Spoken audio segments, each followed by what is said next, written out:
चलो बच्चों, आज हम स्टार्ट करेंगे थर्मोडायनेमिक्स।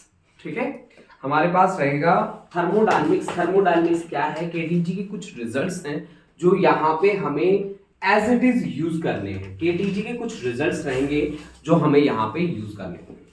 चलिए स्टार्ट करते हैं थर्मोडायनेमिक्स। थर्मोडायनेमिक्स साथ साथ इसका न्यूमेरिकल पोर्शन भी आपको कवर करवाता जाऊंगा।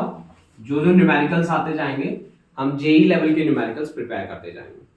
देखो बेटा, थर्मोडायनेमिक्स का मतलब है, यहां पे दो वर्ड हैं, एक थर्मो और दूसरा डायनामिक, है ना। थर्मो का मतलब है हीट और टेम्परेचर से जो डील करता है। डायनामिक मतलब इन मोशन। मतलब यहां पे ये थर्मोडायनेमिक्स दो वर्ड से मिलकर बना है कि एक थर्मो प्लस क्या होगा बेटा, dynamics. Dynamics, thermo plus dynamics. Thermo मतलब जो डील करता है किसके साथ, हीट या टेम्परेचर के साथ, और डायनामिक्स मतलब मोशन। जैसे आपने वो मूवी देखी होगी, मैं फिर से बता रहा हूं, गदर मूवी।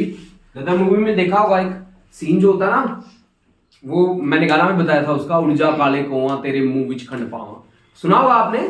और उसमें वो छोटा सा जो सरदार होता है, छोटा बच्चा है ना, वो भी कोयले से भर भर के उसमें डाल रहा होता है ऐसे इस तरह से। तो उससे क्या होता है, हीट जनरेट होती है। उसी हीट को किस में कन्वर्ट किया जाता है, मैकेनिकल एनर्जी में कन्वर्ट किया जाता है। जो हीट को मैकेनिकल वर्क में कन्वर्ट करके बताएगा, उसी का नाम हमने आज क्या रखा है, थर्मोडायनेमिक्स रखा है।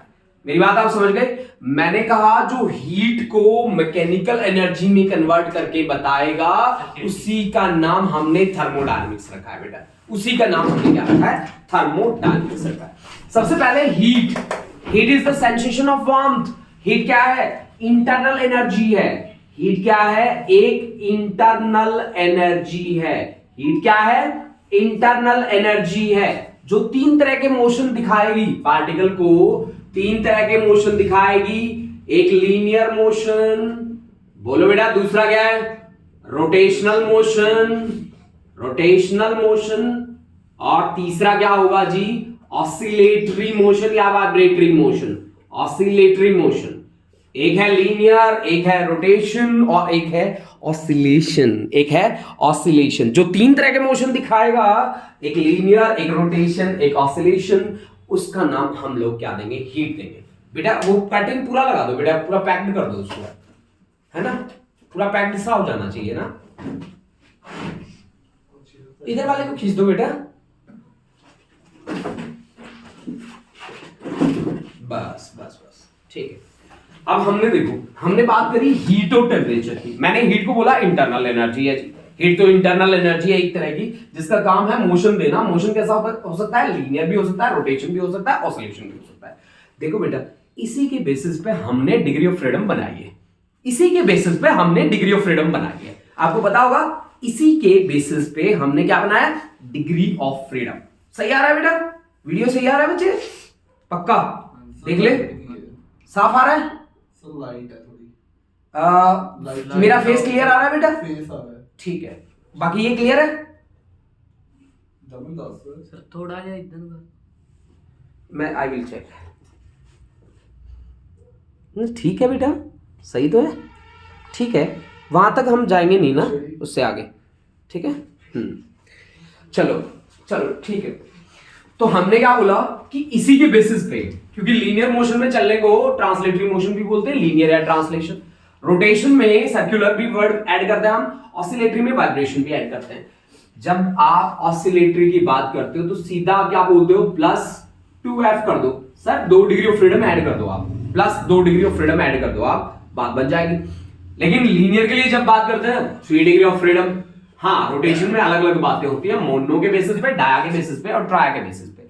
आपके पास 3 तरह की गैस है। आपके पास है मोनो एटॉमिक गैस, क्योंकि यहाँ पे गैसेस के साथ मुझे डील करना है, और वो गैसेस कैसे हैं, आइडियल गैस हैं। बड़ी बात ये है कि मुझे आइडियल गैसेस के साथ डील करना है। आइडियल गैस कौन है, जो सारे के सारे गैस लॉज को ओबे करती हैं, जो PV = nRT वाली इक्वेशन को फॉलो करती हैं, वो आइडियल गैस है। ठीक है, मैं आपको इसकी डिटेल देता जाऊंगा। जिसने KTG अटेंड नहीं करा कोई बात नहीं, मैं KTG पूरा इसमें दोबारा से करवा रहा हूं आपको, ठीक है। तो हमने बोला कि मोनो एटॉमिक गैस हो सकती है आपके पास, मोनो एटॉमिक गैस हो सकती है आपके पास। ठीक है ना जी। मोनो एटॉमिक के लिए डिग्री ऑफ फ्रीडम है 3। एफ, जहां पे भी मैं एफ लिखूं उसका मतलब होगा डिग्री ऑफ फ्रीडम। मैं डिग्री ऑफ फ्रीडम की बात कर रहा हूं। F is equal to 3। F is equal to कितना होगा बेटा?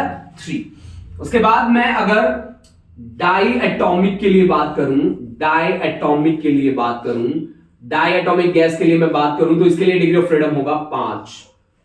अगर मैं ट्राई या पॉली की बात करता हूं, ट्राई या पॉली एटॉमिक की बात करता हूं तो मेरे पास डिग्री ऑफ फ्रीडम कितना होगा? 6 डिग्री ऑफ फ्रीडम मुझे लेना होगा, ठीक है ना। 6 डिग्री ऑफ फ्रीडम मुझे लेना होगा।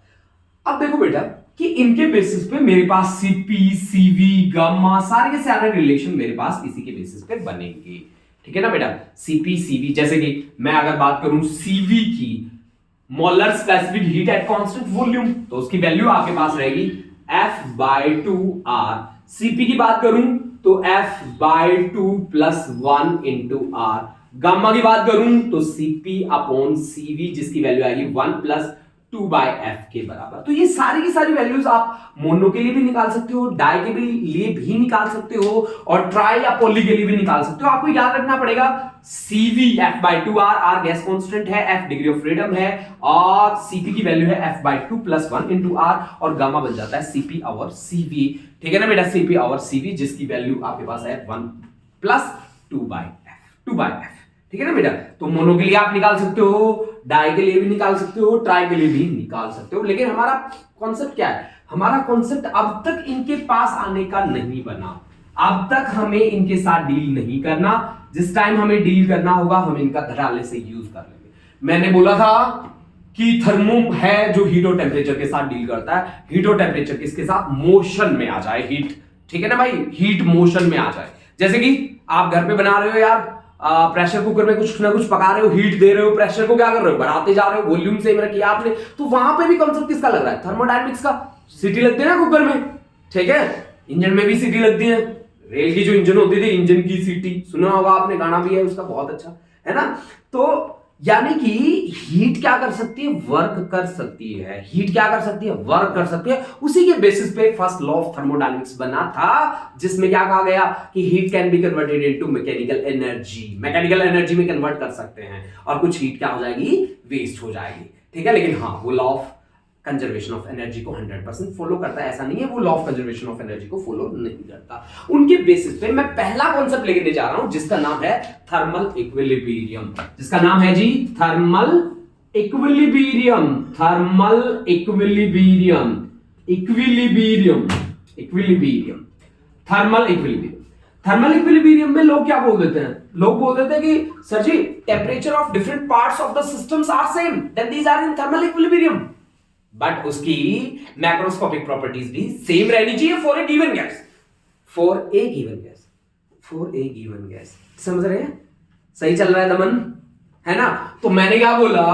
थर्मल इक्विलिब्रियम में अगर मैं for a single gas word use करता हूं, for a single gas, single gas, single gas word use कर रहा हूं। देख लो यार भाई, मेरे पास सिंगल है, एक ही है मेरे पास, ठीक है ना, एक ही गैस है। उसके लिए थर्मल इक्विलिब्रियम कब होगा?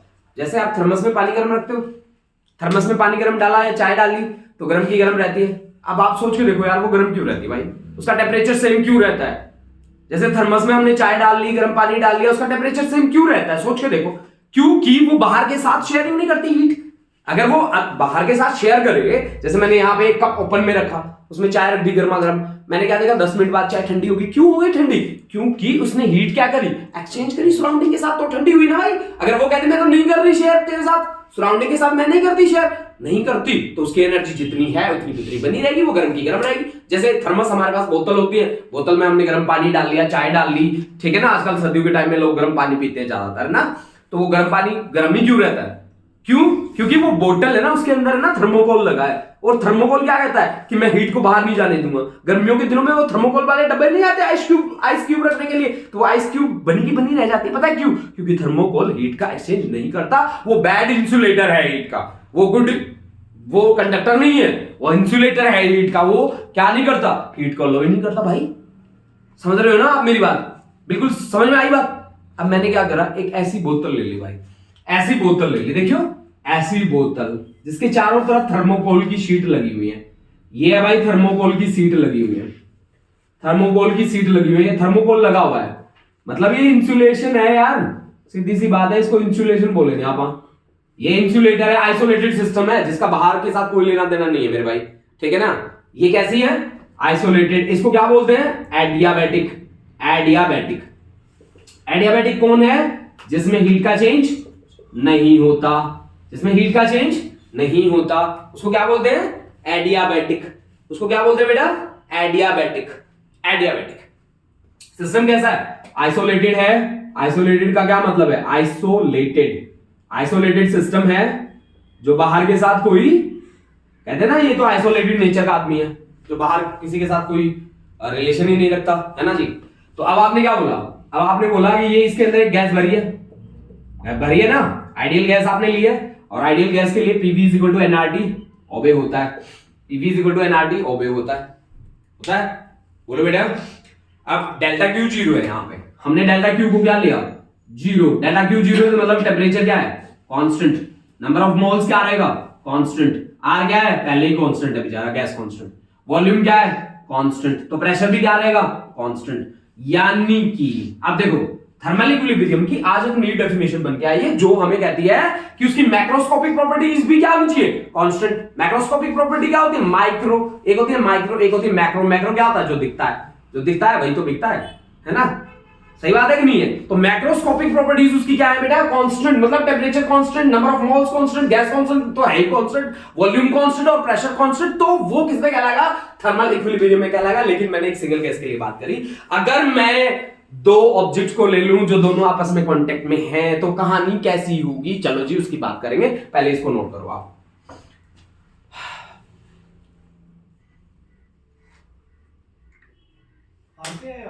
हाँ, आर गैस कांस्टेंट, हाँ, P pressure, V volume, N number of moles, R gas constant, T temperature. और टेंपरेचर कैसे वाला, एब्सोल्यूट वाला। एब्सोल्यूट मतलब केल्विन वाला, मतलब केल्विन वाला, मतलब केल्विन वाला।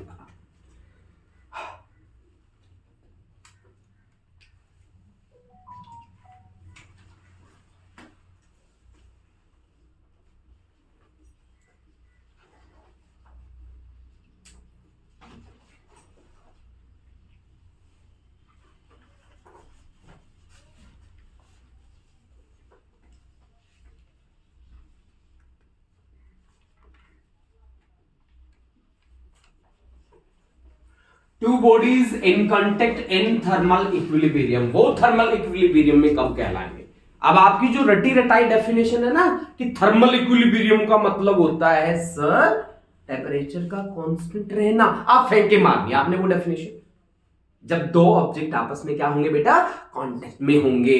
मतलब दो ऑब्जेक्ट कांटेक्ट में होंगे कैसे, मान लो यार कि आपके पास ये है एक कंटेनर, इसमें हमने कर दिया भाई दो पोर्शन, एक बीच में लगा दी एक दीवार, हो जाती है ना क्योंकि घरों में भी तो दीवार हो जाती है आजकल, ठीक है ना भाई। दो भाई हैं आपस में लड़ पड़े, एक ही घर में दो दीवार खिंच गई ना भाई, लेकिन दोनों में दीवार जरूर खिंच गई, बट अब तक क्या है, प्रेम बाकी है।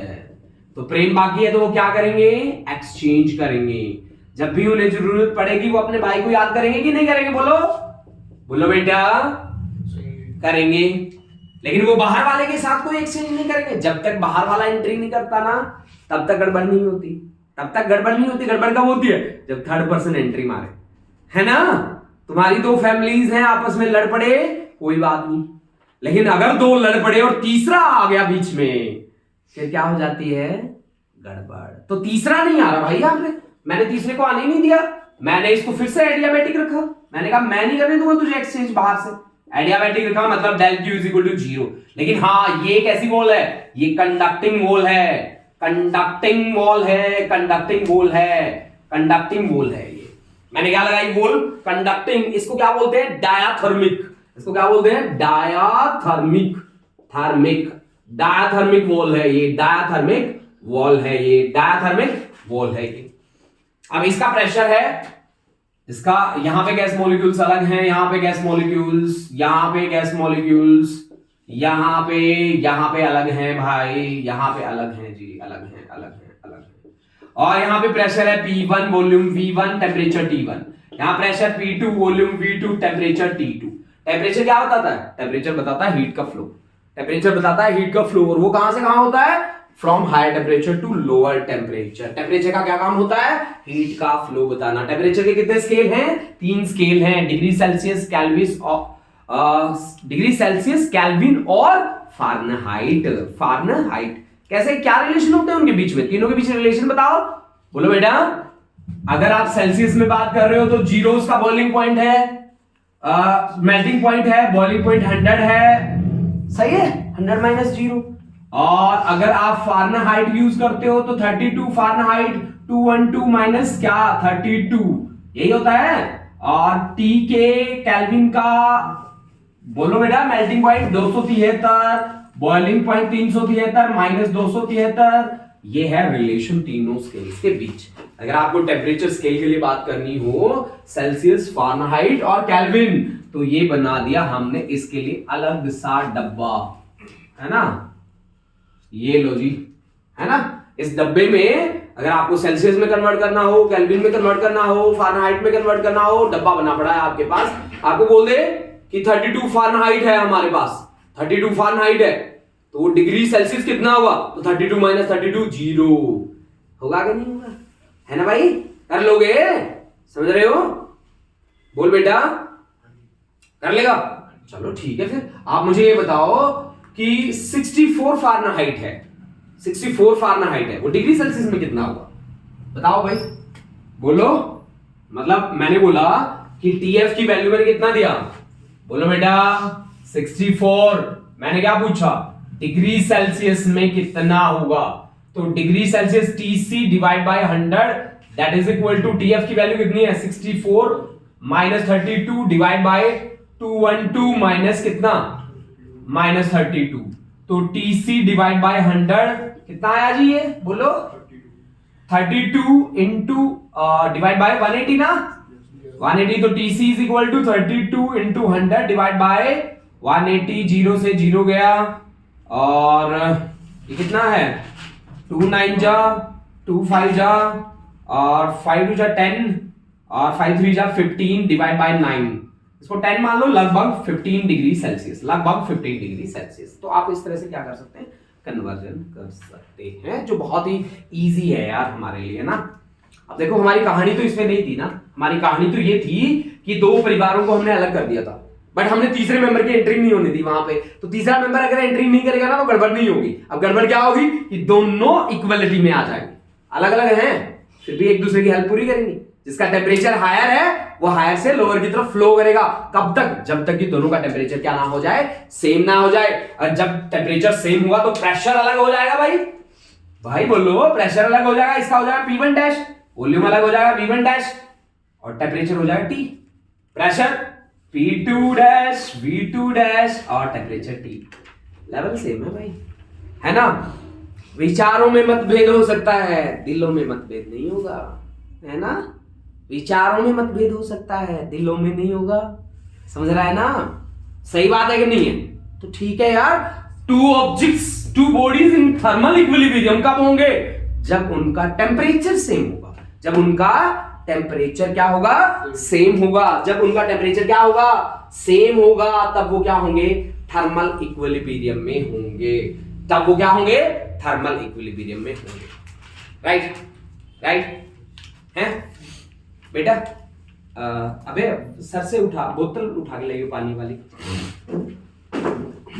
नेक्स्ट देखो, नेक्स्ट करते हैं जीरोथ लॉ ऑफ थर्मोडायनेमिक्स। हमारे पास है next zeroth law of thermodynamics. देखो भाई, मेरा ना दमन भाई है और मेरा रणवीर भी भाई है। तो दमन और रणवीर दोनों भाई हुए कि नहीं हुए? भाई मेरा ना दमन भाई है, सुनो इस बात को, यही है जीरोथ लॉ ऑफ थर्मोडायनेमिक्स। मेरा दमन भाई है और मेरा रणवीर भी भाई है, तो ये दोनों आपस में भाई भाई हुए कि नहीं हुए? If two objects are in thermal equilibrium with third one, then these two are also in thermal equilibrium with each other. This is zeroth law of thermodynamics. लिख लो बेटा, नीचे ही लिख देते हैं आप, zeroth law of thermodynamics। ये तो अलग था न्यूमेरिकल, है ना। यहां पे लिख देते हैं zeroth zeroth law of thermodynamics, law of thermodynamics, dynamics, zeroth law of thermodynamics. आपके लिए पानी में ये सिर्फ होता है जिसमें पानी है। हाँ जी, हाँ जी, जीरोथ लॉ ऑफ थर्मोडायनामिक्स। पानी ले लो बेटा। जीरोथ लॉ ऑफ थर्मोडायनामिक्स क्या चीज है बेटा? हमने बोला कि इफ टू बॉडीज, आप डेफिनेशन लिखो, if two bodies are in thermal equilibrium, if two bodies are in thermal equilibrium with third one,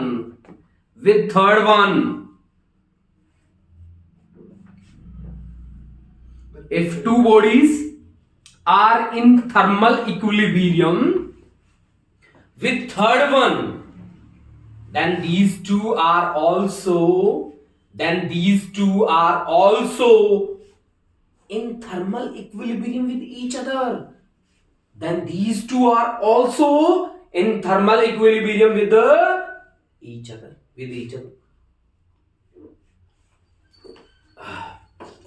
then these two are also in thermal equilibrium with each other, right? सही है, ठीक है भाई।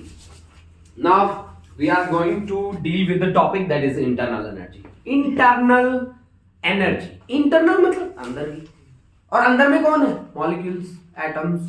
तो molecules किस में है? मोशन में। मॉलिक्यूल किसके? आइडियल गैस के मॉलिक्यूल्स कैसे हैं? रैंडमली ओरिएंटेड है, उनके पास कोई पर्टिकुलर डायरेक्शन नहीं है मेरे भाई। सुनो ध्यान से, रिलैक्स हो जाओ, रिलैक्स होके सुनो, प्रेशर नहीं क्रिएट करना दिमाग पे, रिलैक्स होके सुनना है। देखो ये सारी की सारी बातें ऐसी हैं, जितना रिलैक्स होके आप पढ़ोगे उतना ही ज्यादा समझ में आएगा, जितना टेंशन लोगे उतना ही हाइपर हो जाएगा, आपके दिमाग पे घर कर जाएगा। कुछ रिलेशंस मैंने लिखवाए हैं, आप सोचोगे कहां से आए, मत सोचो एक बार कहां से आए, मैं डेरिवेशन करवाऊंगा उनकी बाद में, but initially you have to accept कि सजीत सही है, आप बिल्कुल सही बोल रहे हो। जैसे मैंने ये रिलेशन लिखवाए हैं यार, तो आप देख के सोचोगे आए कहां से हैं, है ना? सोचोगे, है ना? मैं ड्राइव कराऊंगा मेरे भाई, एक बार आप इनिशियली देख लो कि हाँ ठीक है रिलेशंस हैं ये, ठीक है ना? आपको रिलेशन है तो उनको रिलेशन के तरीके से सोचना है। चलिए बात करते हैं इंटरनल एनर्जी की। इंटरनल एनर्जी में दो एनर्जी आती है जी, एक आती है काइनेटिक और एक आती है जी पोटेंशियल एनर्जी। तो kinetic energy plus potential energy दोनों मिलके बनाती है क्या? दोनों मिलके बनाती है क्या? बोलो यार, दोनों मिलके बनाती है क्या? क्या? Internal energy. देखो इंटरनल एनर्जी को यू से डिनोट करना है, इंटरनल एनर्जी यू से डिनोट करेंगे, and that will be equal to kinetic energy plus potential energy. और पूरी टर्मों में हमने क्या लिया? Ideal gas. हमने क्या लिया यहां पे? Ideal gas. आइडियल गैस के साथ केटीजी के जंक्शन में क्या बोला गया कि इंटरमोलिकुलर फोर्सेस क्या है? जीरो। इंटरमोलिकुलर फोर्सेस को क्या माना? जीरो। इंटरमोलिकुलर फोर्सेस को क्या माना? जीरो। अगर इंटरमोलिकुलर फोर्सेस को जीरो माना तो पोटेंशियल एनर्जी क्या होगी? जीरो। पोटेंशियल एनर्जी क्या होगी? जीरो। बोलो, जीरो। तो यानी कि हमने बोला कि पोटेंशियल एनर्जी जीरो, तो it has only the kinetic energy. Kinetic energy क्या होती है? 3/2 kb into t होती है कि नहीं होती है ना? तो F/2 nRT भी होती है कि नहीं होती है ना? तो काइनेटिक एनर्जी या तो आप ले लो भाई 3/2 kb into t, या आपके पास आ जाएगा F/2 nRT। ये भी एक फॉर्मूला है यार, ये भी एक फॉर्मूला है। आर गैस कांस्टेंट है ना? n नंबर ऑफ मोल्स है, f डिग्री ऑफ फ्रीडम है। f क्या है? डिग्री ऑफ फ्रीडम है, ठीक है ना भाई? f क्या है? Degree of freedom. मेरी इंटरनल एनर्जी काइनेटिक एनर्जी के बराबर है, ठीक है ना? f क्या है? Degree of freedom. और डिग्री ऑफ फ्रीडम मैंने अभी बताया, मोनो डाया ट्राया के लिए बताया ना, यानी कि अगर मोनो एटॉमिक आ जाए, मोनो एटॉमिक के लिए f कितना होगा? 3। डाया आ जाए तो डाया एटॉमिक के लिए कितना होगा? f is equal to 5। और ट्राई या पॉली आ जाए, ट्राई या पॉली एटॉमिक आ जाए, तो उसके लिए F इज इक्वल टू कितना होगा 6। बोलो एक बात और बताऊं सभी को, अगर आपके पास वाइब्रेशन में आ जाए ना कोई भी वाइब्रेशन, कहता है कि पार्टिकल्स आर वाइब्रेटिंग, वाइब्रेटिंग आ जाए तो क्या कर दो +2 फॉर वाइब्रेशन, वाइब्रेशनल मोशन के लिए 2 डिग्री ऑफ फ्रीडम क्या कर दो, ऐड कर दो, 2 डिग्री ऑफ फ्रीडम क्या कर दो, ऐड कर दो। This is about the degree of freedom. चलिए अब हम बात करेंगे law of equipartition of energy की, जिसमें हम थोड़ी सी बातें आपको बता के चलेंगे। Law of equipartition of energy, देखो इक्विपार्टीशन का क्या मतलब है। देखो जी, मान लो कि हमारा हरनूर ब्रदर है या सिस्टर है बेटा तुम्हारे, अकेले हो, जो 2 जन है वो अपना नाम बताओ, तुम कितने बहन भाई हो, एक। हाँ ये बिश्नोई और 2 ब्रदर सिस्टर हैं। बिश्नोई क्या करा, बिश्नोई के ब्रदर सिस्टर घूमने गए नाना नानी के पास, तो नानी ने ना पैसे बचा रखे थे। अब आप बताओ कि नानी पैसे ज्यादा किसको देगी, लड़के को कि लड़की को? बड़े को ज्यादा देगी, यही बात है। लेकिन रूल ये कहता है कि इक्वल प्यार दिखाए, और इक्वल प्यार दिखाए तो जितना बड़े बिश्नोई को मिले उतना छोटे बिश्नोई को मिले। रूल तो यही कहता है, बट मुझे पता है छोटा बिश्नोई बहुत ज्यादा शातिर है तो ज्यादा ये लूटता है ना। लेकिन रूल ये कहता है कि नानी जो है वो पैसे का इक्वल डिस्ट्रीब्यूशन करे बड़े बिश्नोई और छोटे बिश्नोई में। सही बात है, समझ रहे हो ना? तो यही law of equipartition of energy है भाई।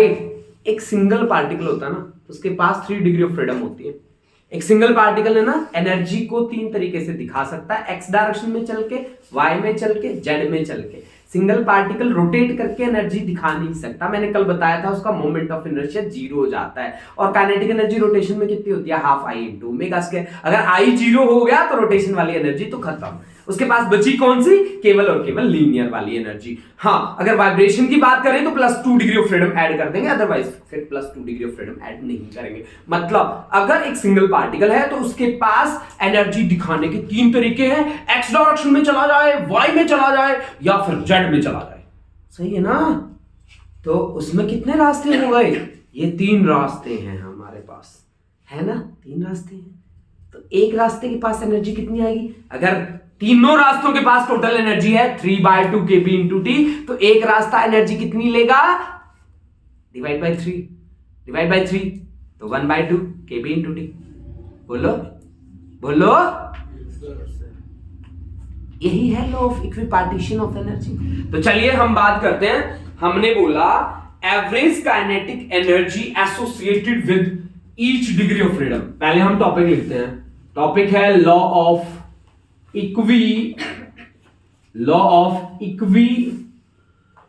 Partition of energy, law of equipartition of energy, law of equipartition of energy, law of equipartition of energy. हमने बोला कि kinetic energy with 3 degree of freedom that is equal to 3/2 kB × T। के use कर लूंगा मैं सीधा, के को भी आप बोल्ट्जमैन कांस्टेंट ही समझना, है ना? ठीक है, तो kinetic energy with 1 degree of freedom कितना होगा, 1/2 kB × T। बिश्नोई की नानी की तरह इक्वल डिस्ट्रीब्यूशन करा, सही है ना बेटा? तो उसके बाद with f degree of freedom कितना होगा, f डिग्री ऑफ फ्रीडम हो जाएगा f/2 क्या बेटा, kB × T, f/2 × kB × T। f degree of freedom के साथ क्या होगा बेटा, f, ठीक है ना, f/2 kB × T। kB क्या होता है, R/NA, kB is equal to R gas constant होता है, Na क्या होता है, एवोगैड्रोस नंबर। यार इस चीज को आप लिख लो भाई, ये बोल्ट्जमैन कांस्टेंट है, बोल्ट्जमैन्स कांस्टेंट, और ये है भाई गैस कांस्टेंट की वैल्यू आपको पता होगी 8.314, है ना, जूल पर मोल केल्विन, है ना। ये है आपके पास एवोगैड्रोस नंबर, ठीक है ना जी, Avogadro's number.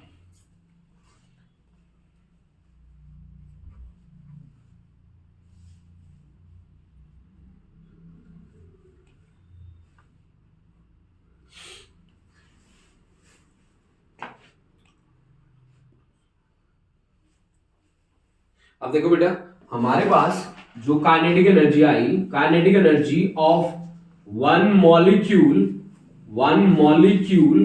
With F degree of freedom, वो हमारे पास आई F/2, कितना है बेटा, Kb into T, F/2 into Kb into T with one molecule. हमने बोला ना एक मॉलिक्यूल की 3 डिग्री ऑफ फ्रीडम है, ठीक है ना बेटा। अगर F डिग्री ऑफ फ्रीडम हो तो हमारे पास कितना आएगा, F/2, ठीक है।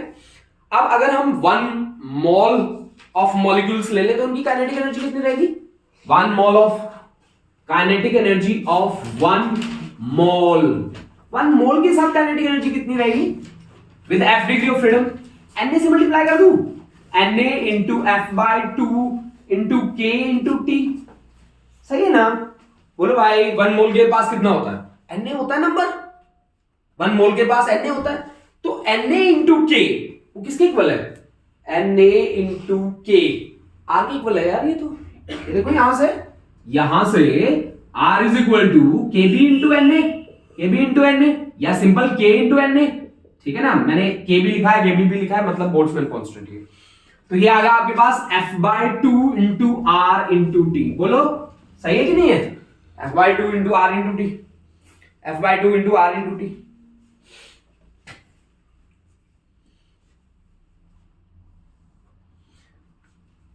ये तो था फॉर 1 मोल ना, kinetic energy for n moles का क्या होगा, n into F/2 into R into T, बोलो बेटा n into F/2 into R into T।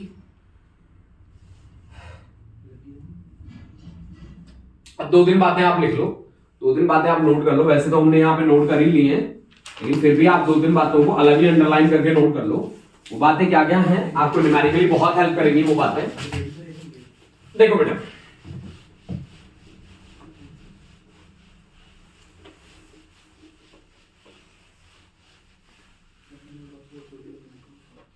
बेटा, हमारे पास कुछ बातें हैं। Kinetic energy of one molecule, kinetic energy of one molecule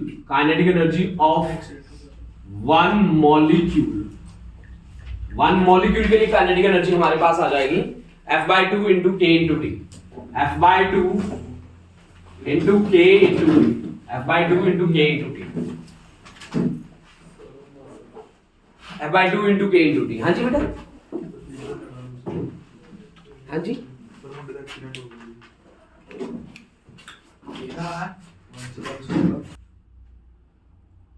यानी कि हमने क्या बोला कि काइनेटिक एनर्जी ऑफ 1 मॉलिक्यूल की बात आए तो आपको बोल्ट्जमैन कांस्टेंट की बात करनी है, अगर मोल की बात आए तो आपको गैस कांस्टेंट की बात करनी है, ठीक है। n मोल्स की आती है बात तो आप क्या करेंगे, n से मल्टीप्लाई कर देंगे किसको, F/2 into R into T।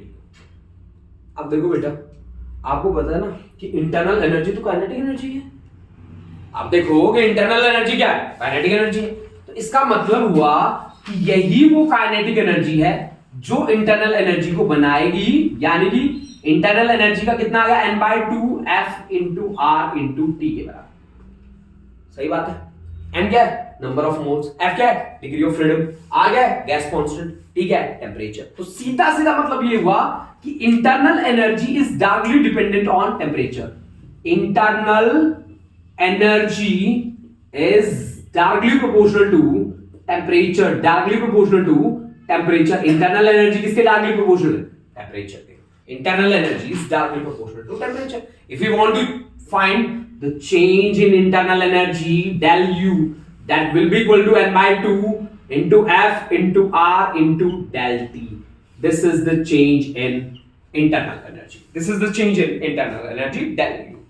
ठीक है ना, del U। यानी कि आइडियल गैस में हम बात करें ना तो इंटरनल एनर्जी किस पे डिपेंड कर रही है, टेम्परेचर पे ही डिपेंड कर रही है। अगर हम आइडियल गैस की बात करते हैं तो इंटरनल एनर्जी किस पे डिपेंड करती है, केवल और केवल टेम्परेचर पे, केवल और केवल टेम्परेचर पे। सही है। चलो अब एक क्वेश्चन बनाते हैं। हम एक क्वेश्चन लिख रहे हैं, ए पॉलीएटॉमिक गैस, पॉलीएटॉमिक है भाई, ठीक है ना, पॉलीएटॉमिक है मतलब डिग्री ऑफ फ्रीडम कितना है, n है उसके पास। A polyatomic gas with n degree of freedom has a mean energy per molecule is given by. Question है हमारा कि a polyatomic gas, a polyatomic gas with n degree of freedom with n small n degree of freedom has a mean energy per molecule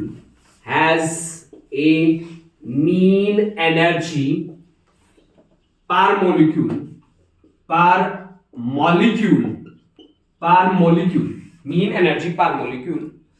given by option दे रखे बेटा 4 A B C और D option. मैं लिख देता हूं चारों options. NKT divide by capital N, NKT divide by capital N, capital N be the number of molecules, small n be the number of moles, ध्यान रखना ये बात। दूसरा है NKT divide by 2N, NKT divide by 2N, और तीसरा है जी हमारे पास NKT divide by 2, NKT divide by 2 और 3KT divide by 2, 3KT divide by 2, 3KT divide by 2। ये हमारे 4 ऑप्शन है बेटा, देखो कैसे काम करोगे। सी ऑप्शन है, कौन सा? C option. हाँ तो सी वाला ऑप्शन NKT डिवाइड बाय 2। देखो सुनो, कीवर्ड कहां यूज होता है मॉलिक्यूल के लिए, क्या क्या बोला, has a mean energy per molecule, तो पर मॉलिक्यूल के लिए हमने बात करी तो डिग्री ऑफ फ्रीडम वहां तो F लिखा है ना, F की जगह यहां क्या लिख दिया इसने, डिग्री ऑफ फ्रीडम n दे दिया, तो ठीक है यार n/2 KT, बस सीधा सही आंसर है यार इसमें तो, है ये तो बहुत ही सिंपल था यार, NKT डिवाइड बाय 2, क्योंकि हमारे पास क्या था FKT डिवाइड बाय 2 था ना, तो यहां पे F किसके इक्वल आ गया, n के इक्वल आ गया, बस बात बन गई बात। ठीक है, तो पहला न्यूमेरिकल आपने सॉल्व कर दिया। चलिए नेक्स्ट करते हैं जी, नेक्स्ट करते हैं find the kinetic energy of 3.2 gram oxygen at temperature T kelvin.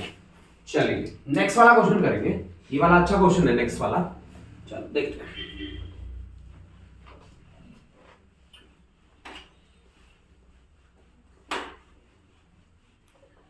देखो बेटा,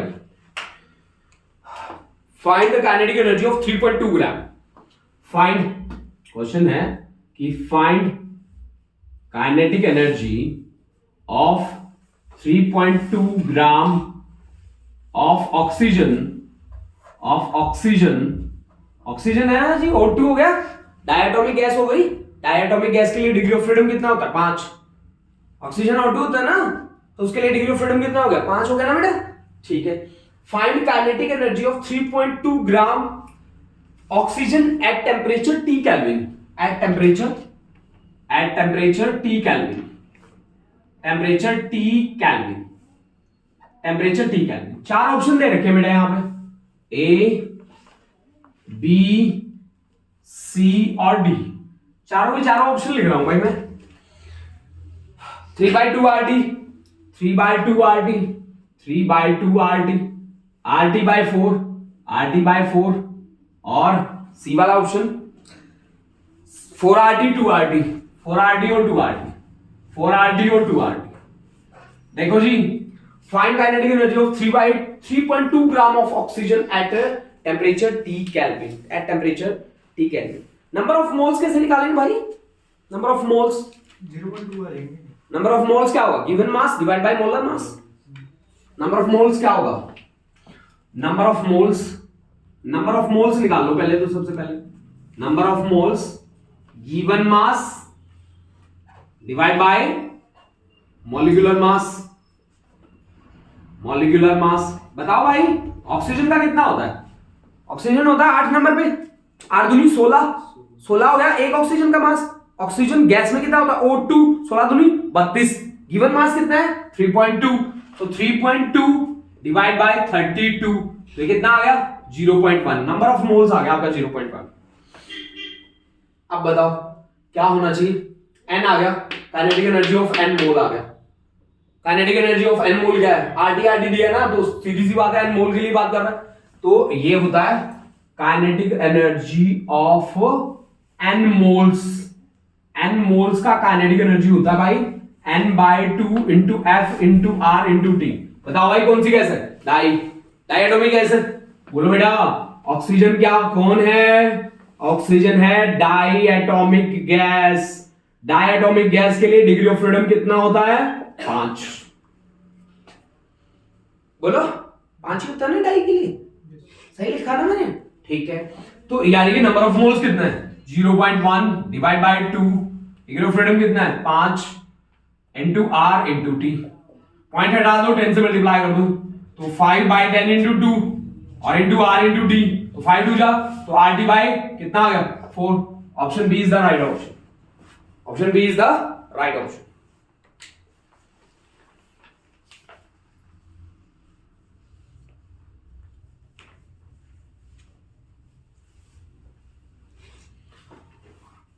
ठीक है, नेक्स्ट क्वेश्चन देखो। क्वेश्चन बहुत अच्छे अच्छे निकाले हैं हमने। ठीक है, इसके क्वेश्चन देखो, नेक्स्ट वाला क्वेश्चन देखो जी।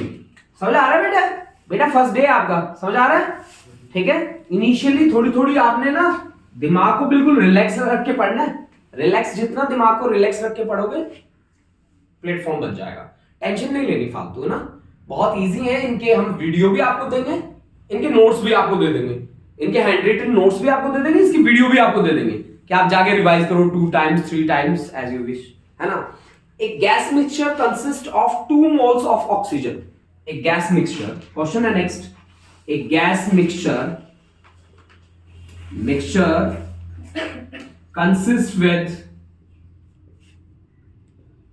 2 moles of oxygen gas and 2 moles of oxygen gas and 4 moles of argon at temperature T. 4 moles of argon at temperature T. At temperature T. Neglecting all the vibrational mode, the total energy of the system is, neglect कर दो, neglecting all vibrational modes, the total energy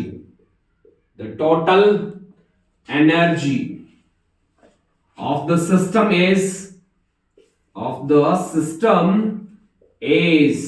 option A, B, C, D। फिर से 4 option की कहानी आ गई जी आपके सामने। इसमें 4RT 15, 9 और 11। 4RT, 15RT, 9RT और जी 11RT। बताओ जी कितना होगा? बोलो, ये तो बहुत इजी है, ये तो कर दोगे यार भाई, कर दोगे ना? बताओ, देखो, एक गैस mixture consist with 2 mole, number of mole आ गया इसके पास। ऑक्सीजन गैस है, ऑक्सीजन है तो डायटोमिक है, डायटोमिक है तो डिग्री ऑफ फ्रीडम कितना हो गया? 5। एफ की वैल्यू होगी 5। यहां मिक्सचर कंसिस्ट, एन की वैल्यू हो गई 2, एफ की 5, बाकी तो चाहिए नहीं। 4 मोल्स, यहां दूसरी के लिए नंबर ऑफ मोल्स 4 है और आर्गन है, आर्गन एक ही दिख रहा है तो डिग्री ऑफ फ्रीडम कितनी होगी इसके लिए? 3। तो पहला काम कर लेते हैं आप ऑक्सीजन के लिए, दूसरा काम कर लेते हैं आप आर्गन के लिए। ऑक्सीजन के लिए काइनेटिक एनर्जी कितनी होगी? बोलो बेटा, kinetic energy n into f/2 into RT, n/2 f into RT। n कितना है ऑक्सीजन के लिए भाई? बोलियो 2, तो 2 डिवाइड बाय 2। f कितना है? 5, तो 5 RT, 5 RT। बोलो सही है, ठीक है। आर्गन के लिए बोलो काइनेटिक एनर्जी। काइनेटिक एनर्जी कितना होगा? n/2 into f into RT। n कितना है जी? 4/2। f कितना है जी? 3 और into RT, तो 2 2 जा और ये आया 3 2 जा 6 RT। तो टोटल एनर्जी मिक्सचर की कितनी आ गई? 6 + 5 कितना? 11। मिक्सचर की कितनी आ गई? 6 + 5 कितना? 11। टोटल कितना आ गया यहाँ पे? टोटल बोलो बेटा 6 RT + 5 RT। बोलो, ये रहा डी वाला ऑप्शन। डी वाला option is the right option. D वाला option is the right option. सही है? बोलो बेटा, समझ में आ रहा है? बोलो, महाभारत तो नहीं बन रहा? इजी लग रहा है? इजी है यार, ये तो काफी इजी है। चलो लास्ट न्यूमेरिकल करते हैं इसके ऊपर। उसके बाद हम आगे बढ़ जाएंगे।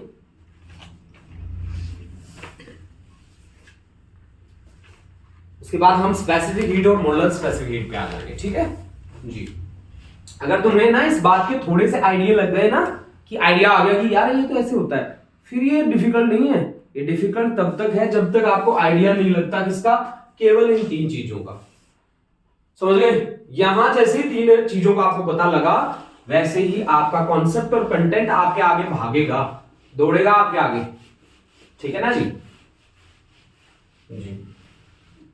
लास्ट क्वेश्चन है इस टॉपिक पे बेस्ड, ठीक है। The amount of heat energy required to raise the temperature, the amount of, question है the amount of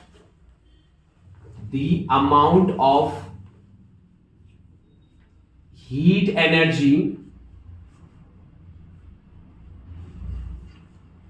required to raise the temperature of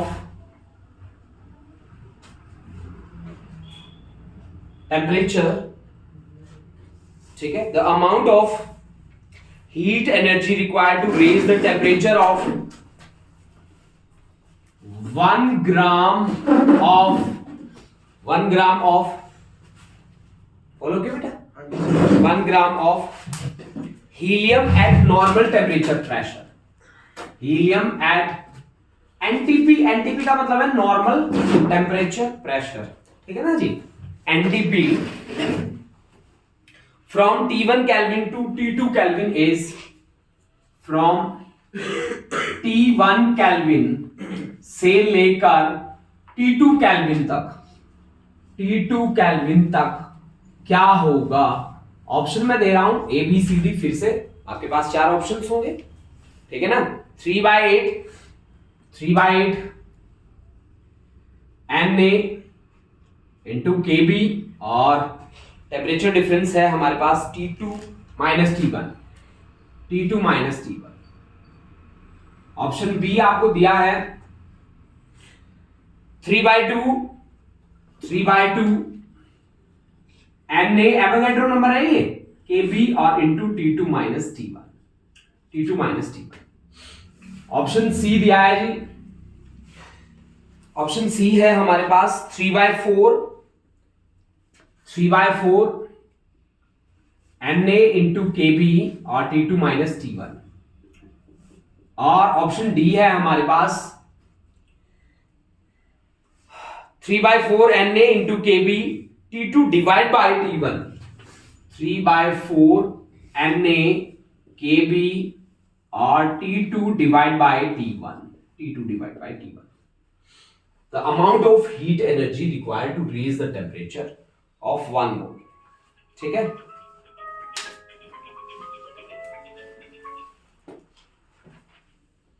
देखो जी कैसे काम करोगे।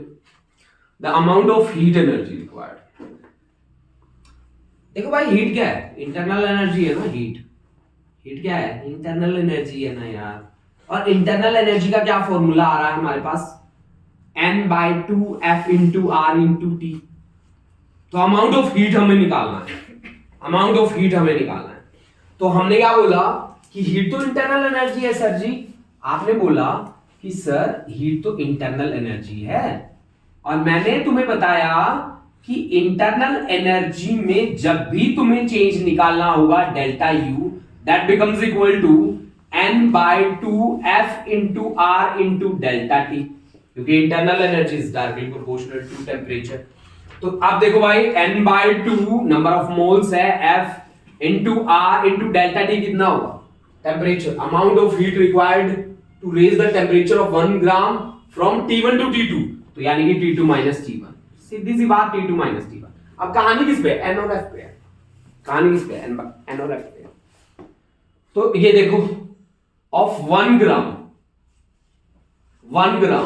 हीलियम गैस है, हाइड्रोजन हीलियम, तो नंबर ऑफ मोल क्या होगा, given mass divide by molar mass, तो कितना होगा 1/4, ठीक है ना बेटा। तो N हमारे पास कितना आ जाएगा, given mass, number of moles हमें निकालना है, नंबर N निकालना है, तो नंबर ऑफ मोल्स का क्या फॉर्मूला होता है बेटा, given mass given mass divide by molar mass या मोलिकुलर मास। बोलो भाई सही बोल रहा हूं क्या मैं? बोलो बेटा, गिवन मास कितना है? 1 ग्राम। हाइड्रोजन हीलियम, हीलियम का एटॉमिक नंबर होता है 2, मास नंबर कितना होता है 4, तो 1/4, एन आ गया 1/4।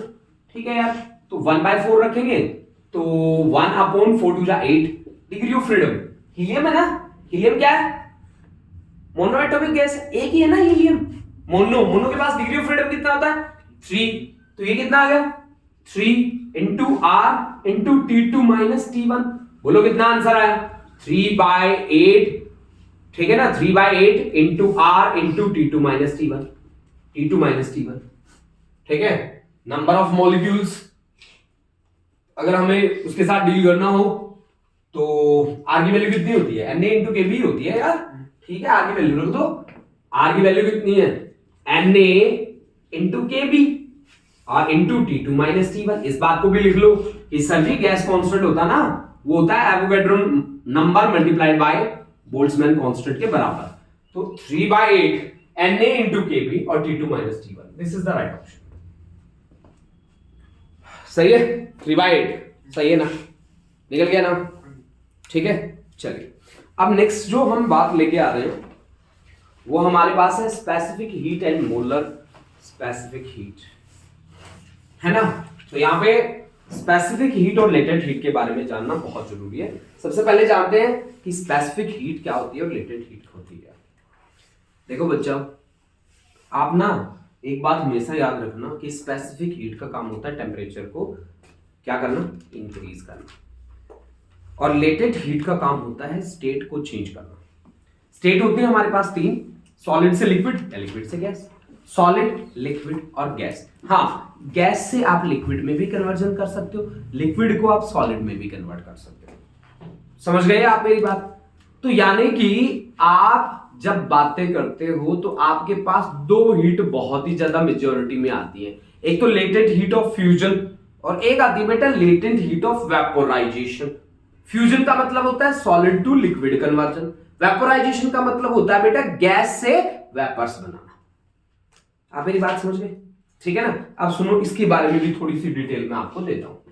देखो, मैंने आपको 2 हीट बताई है, एक तो मैंने बताई है लेटेंट और एक मैंने बताई है आपको स्पेसिफिक। 2 बातें मैंने आपको बताई हैं, एक लेटेंट और एक बताई है मैंने स्पेसिफिक। एक मैंने बताई है लेटेंट और एक बताई है मैंने स्पेसिफिक। लेटेंट का मतलब स्टेट चेंज करना, लेटेंट का मतलब स्टेट चेंज करना, स्पेसिफिक का मतलब टेम्परेचर चेंज करना। लेटेंट का मतलब, बोलो बेटा, लेटेंट का क्या मतलब होता है? स्टेट चेंज करना। स्पेसिफिक का मतलब टेम्परेचर चेंज करना। सही है। देखो, जब भी वर्ड आए स्पेसिफिक, स्पेसिफिक, स्पेसिफिक में 2 तरह से होता है, एक तो मास वाला, एक मोल वाला।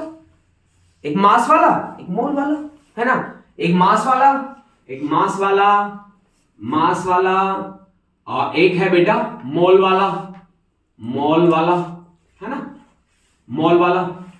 तो यहां पे हीट क्या रहेगी? dq is equal to S M delta T, है ना। और यहां पे dq इज इक्वल टू क्या रहेगा? s into N into delta T. सही है, सही है ना भाई। एक होता है एस एम डेल्टा टी और एक होता है S N delta T. N क्या है? नंबर ऑफ मोल, एम क्या है? मास। सही बात है, सही। और मास को मोलर मास से डिवाइड कर दे तो क्या आता है? मास को मोलर मास से डिवाइड कर दे तो क्या आता है? नंबर ऑफ मोल्स आता है ना। तो मतलब मेरे को इन दोनों को कनेक्ट करना हो आपस में, तो मैं कैसे कनेक्ट करूंगा भाई? देखो यार, कि अगर मैं स्पेसिफिक हीट ले रहा हूं dq, तो मैं क्या कर रहा हूं?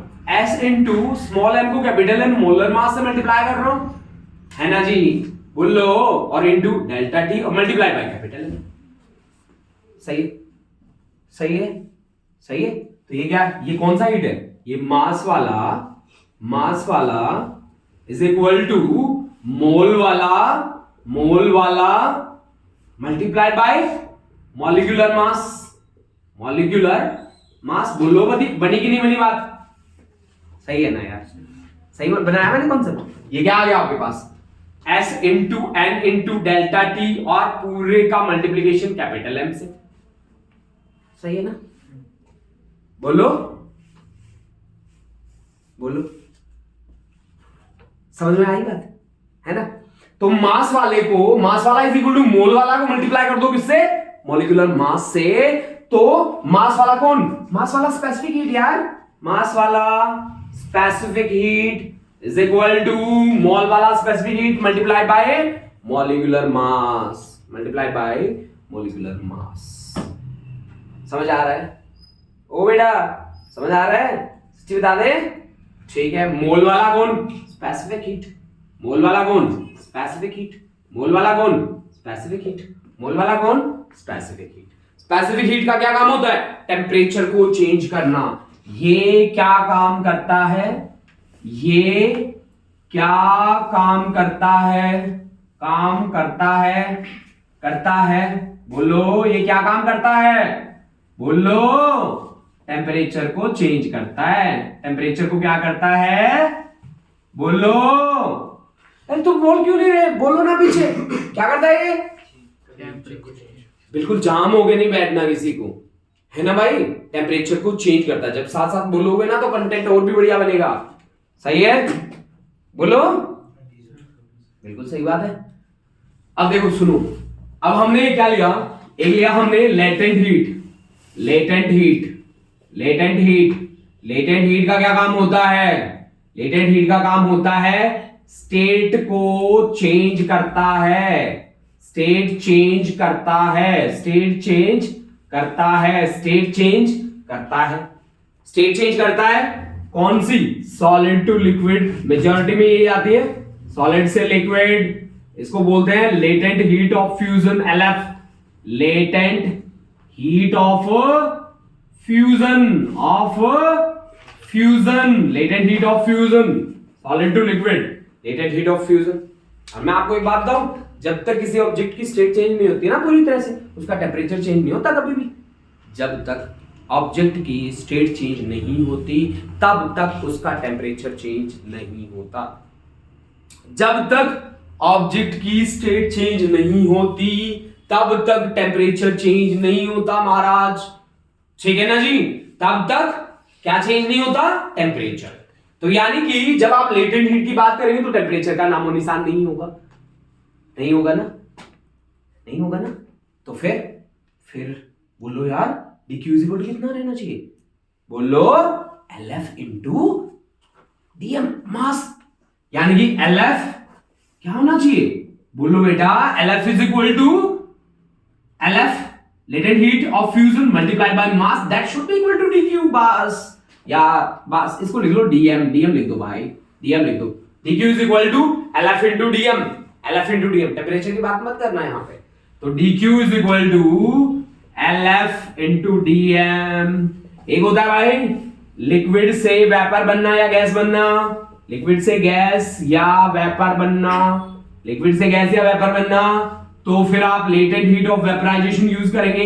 That should be equal to latent heat of vaporization, latent heat of vaporization, vaporization, vaporization. तो आपके पास dq यहां पे कितना होगा? LV इंटू DM के बराबर होगा, LV इंटू DM के बराबर होगा, LV इंटू DM के बराबर होगा, LV इंटू DM के बराबर होगा। ठीक है जी? ठीक है।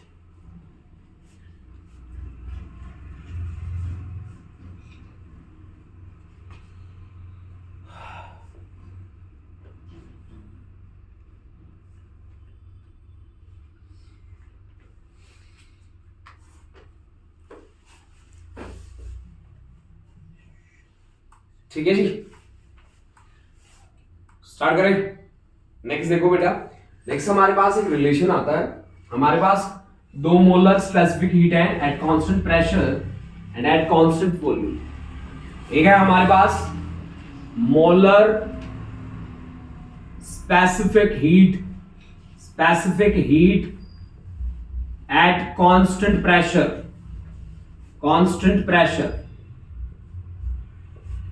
and at constant volume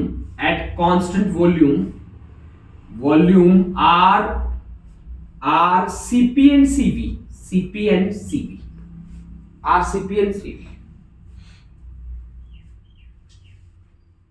molar मतलब नंबर ऑफ मोल्स यूज करना है वहां पे।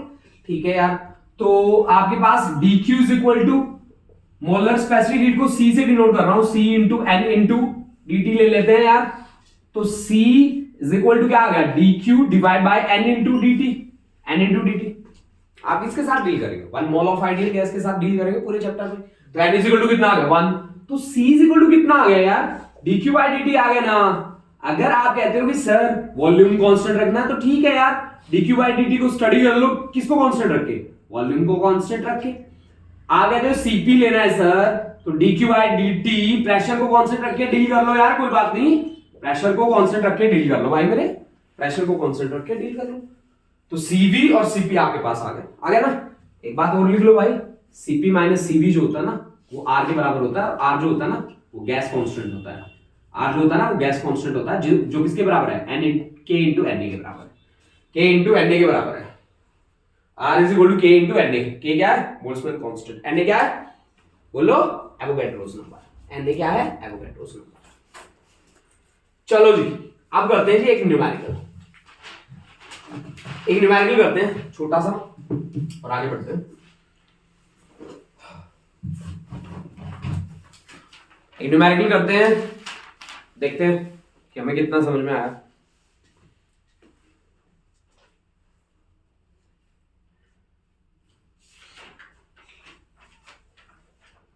करे बेटा, चलो देखो,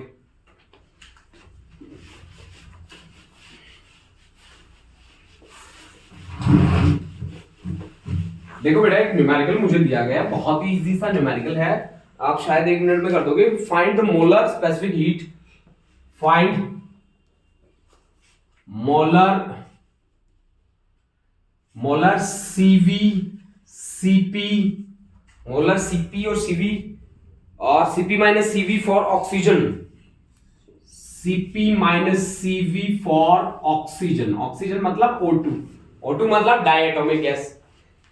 also calculate CP minus CV, है ना, specific heat capacity. Also calculate CP minus CV per unit mass. अच्छा चलो यार पहले CV CP, CP minus CV तो निकाले।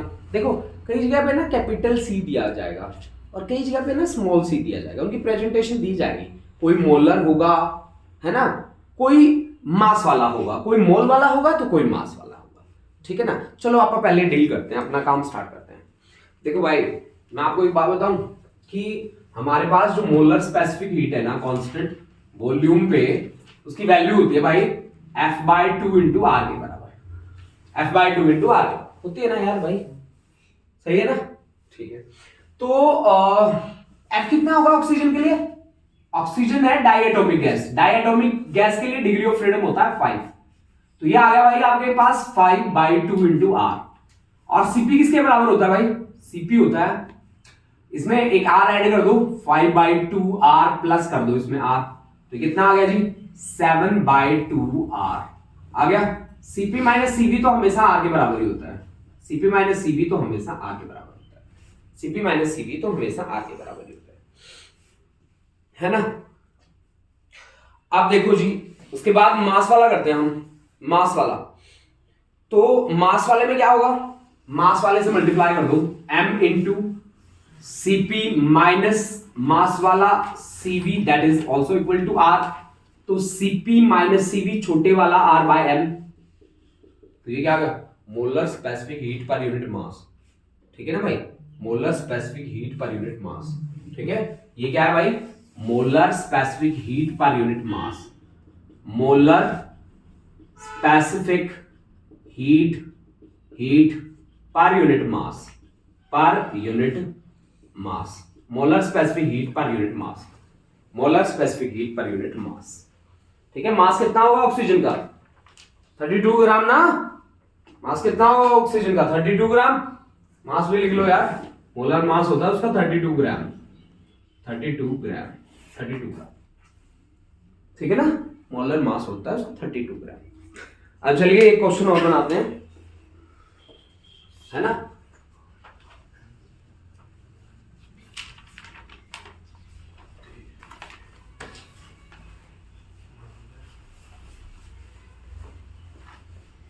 चलिए लास्ट क्वेश्चन बनाएंगे हम इसका, ठीक है ना। उसके बाद हम आगे बढ़ जाएंगे, फर्स्ट लॉ ऑफ थर्मोडायनेमिक्स पे चले जाएंगे। ठीक है, चलिए इसके नोट्स में आपको दे दूंगा। तो बीच में कुछ न्यूमेरिकल्स मैंने छोड़े हैं, जो न्यूमेरिकल्स मैंने छोड़े हैं उन न्यूमेरिकल्स को आप कंप्लीट करोगे भाई।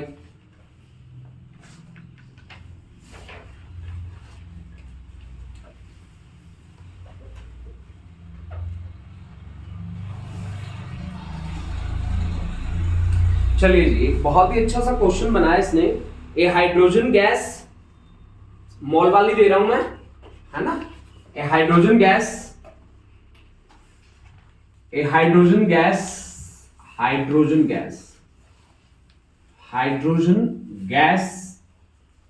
है ना। Cp minus Cv is equal to A, मुझे दे रखा है। एंड फॉर ऑक्सीजन के लिए मुझे दे रखा है Cp minus Cv is equal to B. So the relation between A and B is given by,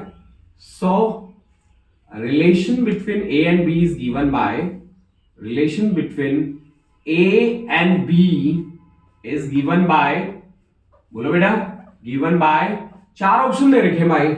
option A कि A is equal to 16B, option B मुझे दे रखा है B is equal to 16A, option C मुझे दे रखा है A is equal to 4B, और ऑप्शन डी मुझे दे रखा है जी कि A is equal to B।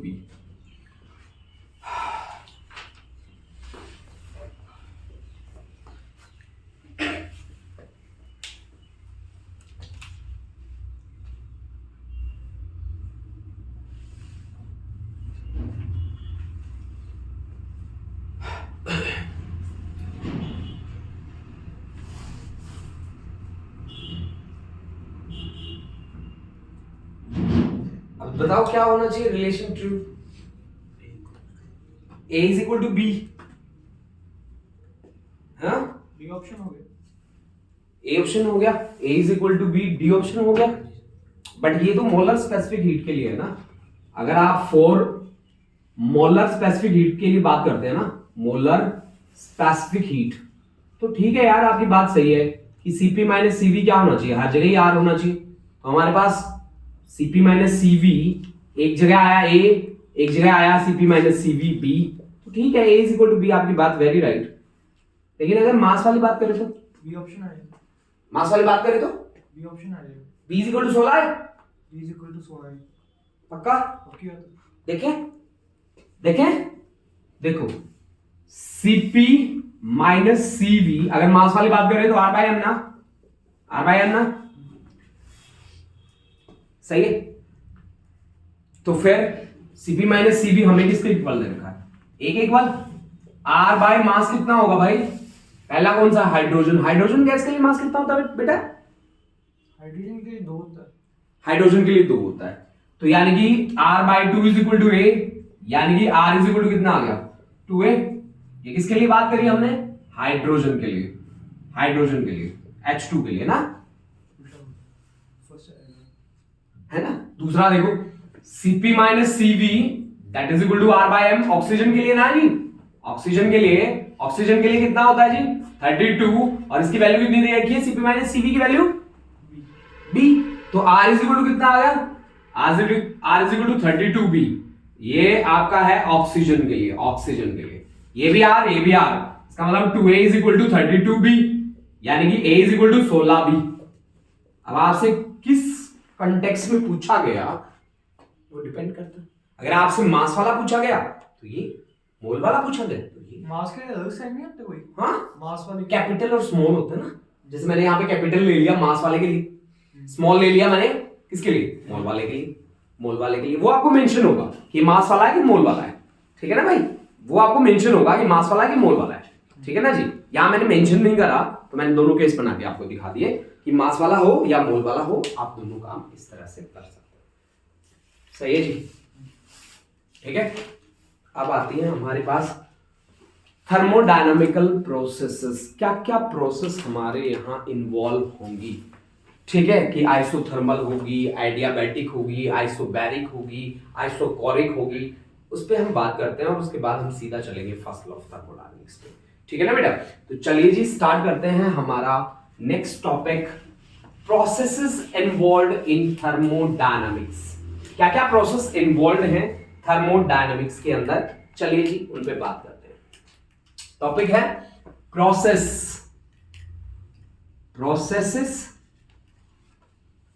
involved in thermodynamics,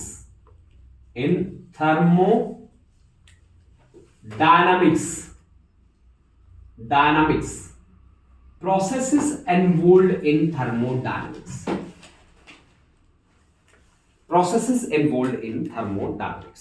क्या क्या प्रोसेस इन्वॉल्व हैं थर्मोडायनामिक्स के अंदर, उस पर हमें बात करनी है। चलिए सबसे पहली प्रोसेस हम देखते हैं, आइसोथर्मल प्रोसेस है हमारे पास। सबसे पहली प्रोसेस है बेटा आइसोथर्मल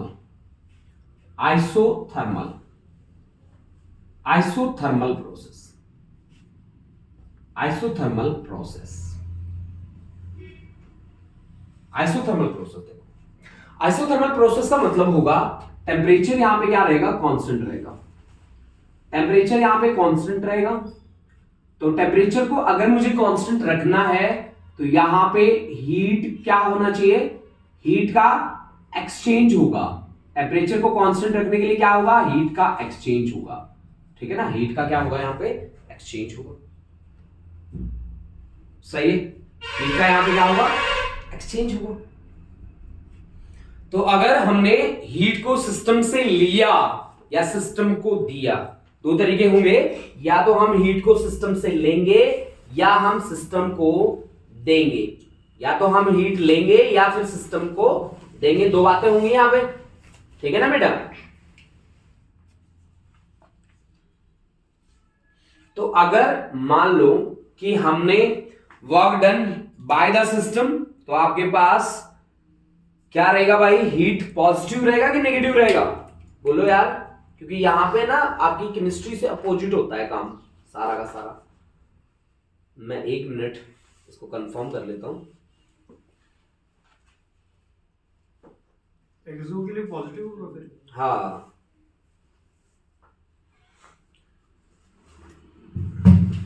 चलो, जहां हीट एक्सचेंज, जहां हमने करा ऐड, वहां हम हीट को ले लेंगे पॉजिटिव। जहां हमने करा सब्ट्रैक्ट, यानी कि उससे ले लिया, तो हम क्या कर देंगे, नेगेटिव। जहां हमने हीट दे दिया पॉजिटिव, जहां हमने ले लिया नेगेटिव।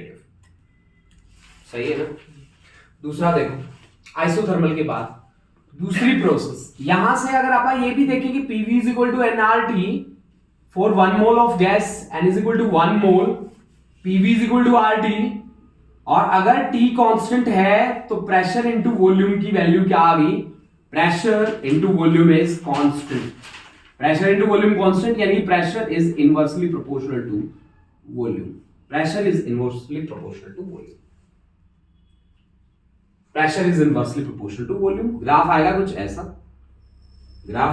ऐसा, ये प्रेशर के लिए और ये आएगा आपके पास वॉल्यूम के लिए। तो ग्राफ कैसा आएगा इनवर्सली प्रोपोर्शनल के लिए, इस तरह का आएगा। टेम्परेचर क्या है यहां पे, कांस्टेंट। टेम्परेचर क्या है यहां पे, कांस्टेंट। ठीक है, अब इसमें से एक छोटा सा सेगमेंट अगर हम निकाल लें, ये सेगमेंट मैंने निकाल लिया, जिसके लिए प्रेशर आपका कांस्टेंट मान लेते हैं P के इक्वल, और वॉल्यूम ये मान लेते हैं dV के इक्वल मान लेते हैं। ठीक है, तो इसका एरिया क्या होगा, ABCD, इसका एरिया कितना होगा, एरिया इज इक्वल टू, बोलो, AD मल्टीप्लाइड बाय AB।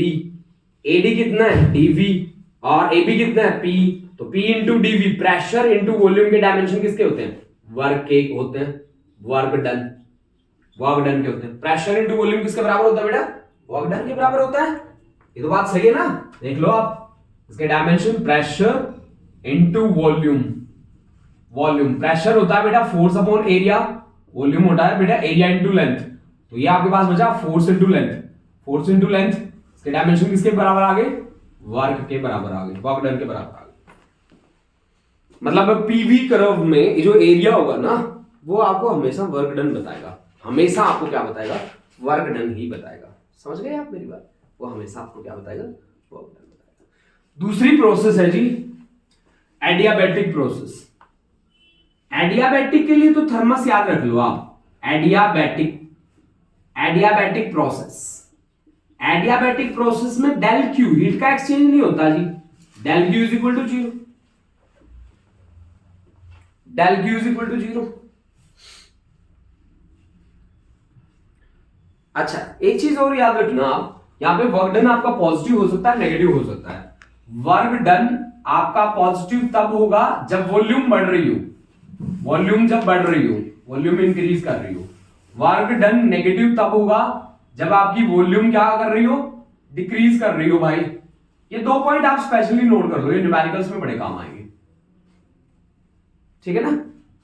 जब आपकी वॉल्यूम घट जाए तो वर्क डन नेगेटिव, जब आपकी वॉल्यूम बढ़ जाए, ठीक है, तो वर्क डन क्या हो जाएगा, पॉजिटिव हो जाएगा। तो वर्क डन क्या हो जाएगा, पॉजिटिव हो जाएगा। एडियाबैटिक प्रोसेस के लिए डेल क्यू आपका जीरो होगा और P V raise to power gamma यहां पे क्या बनेगा, कांस्टेंट बनेगा। पी प्रेशर है, वी वॉल्यूम है और गामा क्या है, ratio of two specific heat, CP divide by CV के बराबर है, सीपी डिवाइड बाय सीवी के बराबर है, ठीक है ना बेटा। तीसरा आइसोबैरिक, आइसोबैरिक प्रोसेसेस वो होती हैं जिनमें प्रेशर कांस्टेंट आ जाए, जिसमें प्रेशर क्या आ जाए, कांस्टेंट आ जाए। आइसोकोरिक वो होती हैं जिसमें वॉल्यूम क्या होगी, कांस्टेंट, जिसमें वॉल्यूम क्या होगी, कांस्टेंट, जिसमें वॉल्यूम क्या होगी, कांस्टेंट, जिसमें वॉल्यूम क्या रहेगी, कांस्टेंट रहेगी जी। आइसोबैरिक जिसमें प्रेशर कांस्टेंट, आइसोकोरिक जिसमें वॉल्यूम क्या रहेगी, कांस्टेंट रहेगी, जिसमें वॉल्यूम क्या रहेगी, कांस्टेंट रहेगी। तो आज का लेक्चर हम यहीं पे समाप्त करते हैं और मिलेंगे नेक्स्ट क्लास में नए कॉन्सेप्ट के साथ। Thank you students, thank you.